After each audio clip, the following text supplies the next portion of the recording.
In this video, I want to show you the materials you actually need for cookie decorating. This isn't a buy this right now list. Instead, I'll break down what's truly essential, what can be easily substituted, and what you can confidently skip when you're just starting out. The most basic thing is icing bags. You simply can't work without them. This is a consumable, and there's no need to look for complicated alternatives or try to replace them with something else. The second must-have is a basic set of gel food colors. You don't need a large variety when you're just starting out. 6 basic colors are enough: red, black, yellow, blue, green, and brown. By mixing these colors together, you can create most of the shades you'll actually need.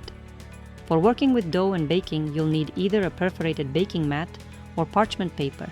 Both options work well, and when you're starting out, one of them is more than enough. An icing scribe or toothpicks are used when working with royal icing, to pop air bubbles, adjust the shape, and gently smooth the surface. These are simple things, but they make the process much easier. For working with dough, you'll need a knife. This can be a craft knife with a thin blade, which is convenient for cutting more detailed shapes. A small kitchen knife works just as well. The key thing is that the blade is sharp. If you don't have cookie cutters, you can cut the dough using a knife. You can make almost any shape this way, just by following a paper template. In this situation, a knife does the job perfectly and gives you a lot of flexibility with shapes. If you want to make things easier and get clean, even shapes faster, you can use cookie cutters. In my shop, you can find STL files designed for 3D printing cookie cutters. I'll leave the link below the video. STL files are also included for free with every class, so when you purchase a class, you automatically get the cutter files for the specific shapes used in that class.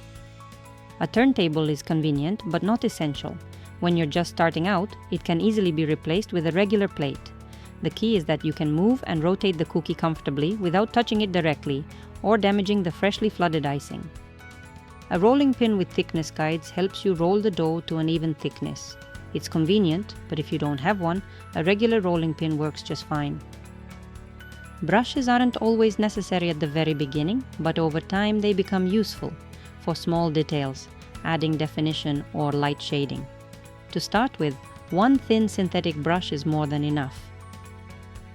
Dry food color dusts fall into the same category. They're not essential at the very beginning, but over time they become very useful when you want to add more detail. Most often they're used for light shading.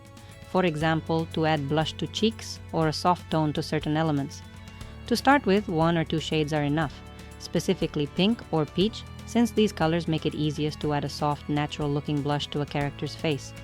If you plan to package cookies or give them as gifts, you may need bags, ribbons, or boxes. There are no strict rules here. It really depends on who the cookies are for and how you want to present them. This isn't a must-have item, but rather a matter of presentation and overall look.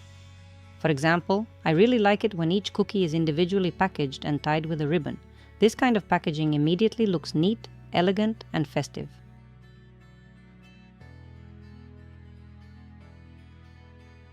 Another option is self-sealing bags with an adhesive strip. They look less festive, but they're very convenient. You can quickly pack the cookie and seal it neatly.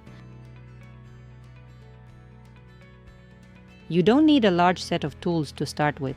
There's no need to buy everything at once. It's better to add materials as needed.